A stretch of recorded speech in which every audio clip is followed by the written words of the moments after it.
so excited. We're going to have another episode of the episode or the show. But before we start this message, I want to tell you a few things. First, as a quick reminder, this it's time. This is the last time I'm going to be calling it the Stroke Folk Show with Brent Calhoun, DVM. But next week, I'll start with my new name, Stroke Thrivers Show podcast, the Stroke Thrivers podcast. The way we're going to use it from here on forward is that the new name matches the heartbeat of the community. They really are people who keep going, and it's people who adapt, people who rebuild. So that's why we're going to do the rebranding.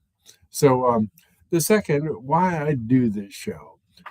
I through the ages, I've told you lots of reasons I do this, but I often will say I practice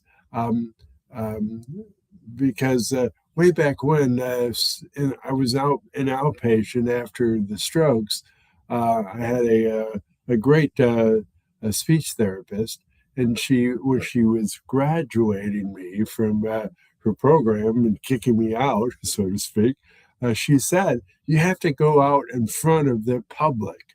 And I didn't really understand what she meant way back then, but over the last 4 years, I've realized I have to practice, and that's what I challenge you: practice. And anyways, I also do this because it's time when I can share with you what's on my mind or heart or both, and that's why I can do this. And I'm grateful that the internet has exploded so much that we can do this for low cost or no cost. And I hope that somebody will be helpful for you. That's what I hope for. So the third is to tell you about my books. Way back when, I used to use this as a way to interview others, to introduce you to others, which maybe you would like them to learn more. But way back when, I got away from them because I was getting ready to launch my first book, The Stroke Survivor's First Aid Kit. Basically, it was a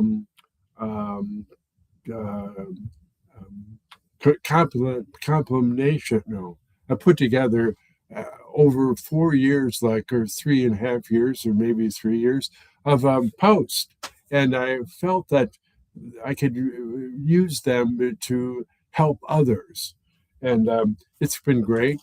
And so I suspect I will probably go back soon with interviews, and that way you can sample other people.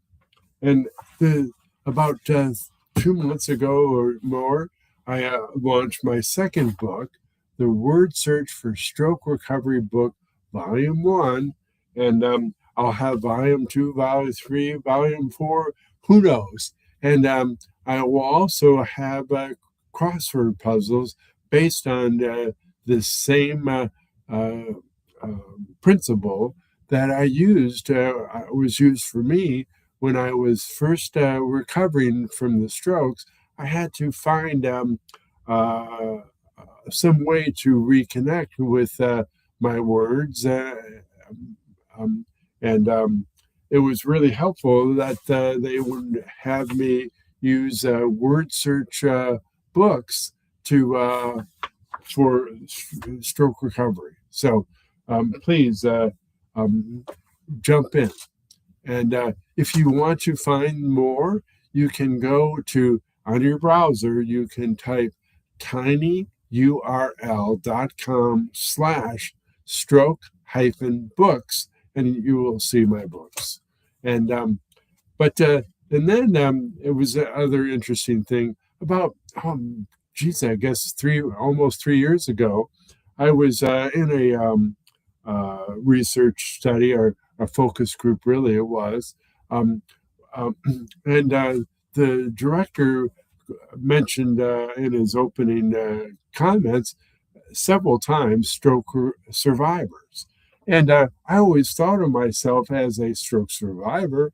I was in a bunch of with other stroke survivors, and but it hit me wrong because I realized our words define our world, and I realized stroke survivor uh, put a lid on my recovery.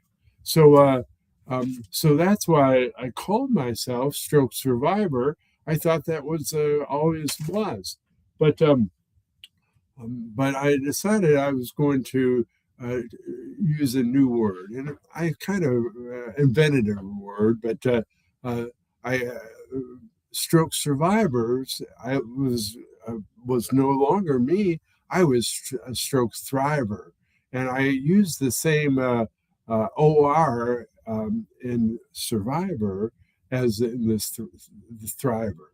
And mostly people now just say it ER instead of OR, but I really think is powerful. And so I commissioned many commissioned study or um, designs, and I think I have 12 or 13 maybe, and growing. And for example, here's one: hopeful, brave, and grateful stroke thriver. So, in the reason I designed them is forever. We have to do two things. We have to help others prevent strokes, and what better way to talk with them than I uh, icebreaker, to so to speak. So when you're wearing your designs, um, you get people going, "Huh, that's interesting. Tell me more." And then you can tell them about the signs of a stroke and how to prevent it. And the second thing, um, as more people realize that they can do more, then they will find that stroke survivor is a passe word. And they'll start talking about the stroke thrivers. And that's what I uh, predict. And one of my missions is to get that out there more and more. So stay tuned. And oh yes, and you can find more by typing in your browser tinyurl.com/stroke hyphen designs. All right. And the fifth, remember what you used over several sessions ago about people change, and I change, and you change when words, our body and brain, and actions all line up. All three do. And so, and especially repeatedly, over and over and over. That's how we learn everything.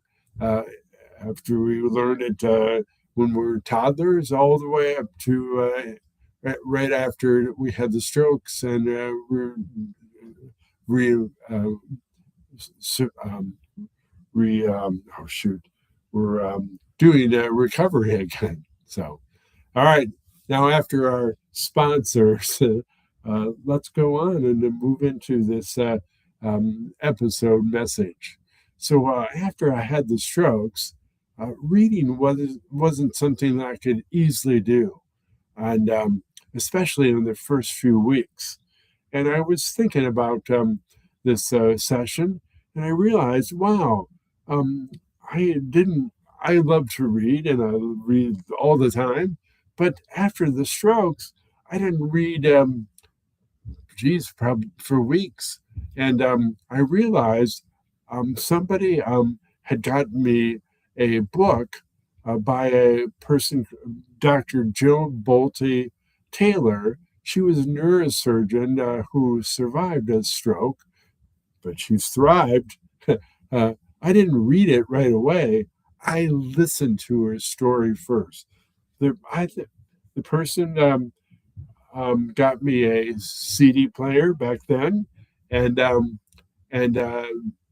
me the book, and I started to listen to it in parts because I couldn't do that very much because my concentration was it sucked, and so I would do a little bit at a time, and um, but it mattered more than I understood it at the time. There was that I was listening and I was re-engaging, just like you can, and or if you're helping someone who had a stroke, you can help them.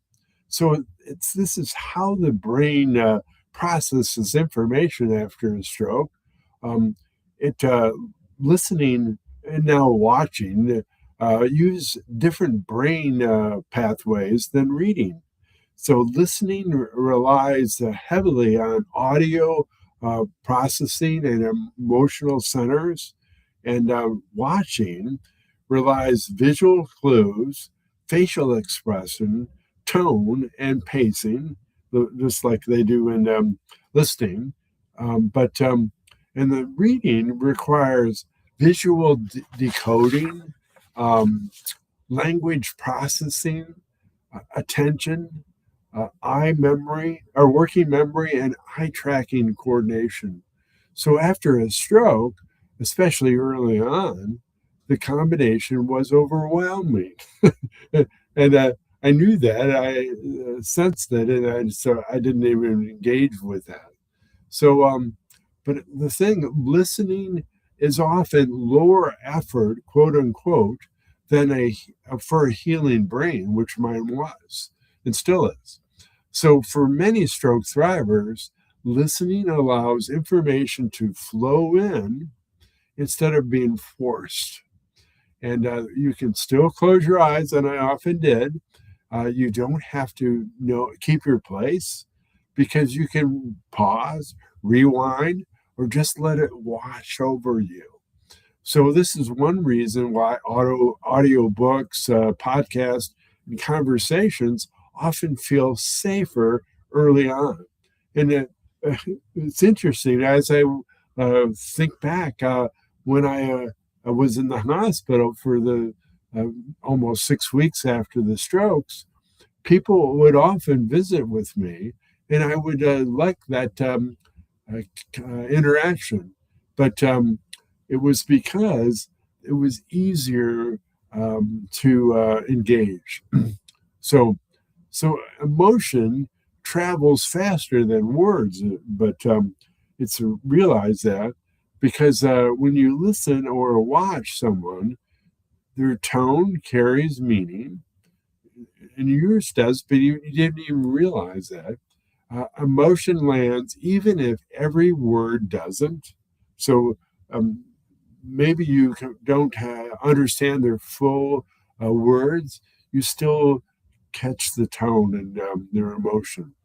And the nervous system can relax instead of straining, trying to figure it out.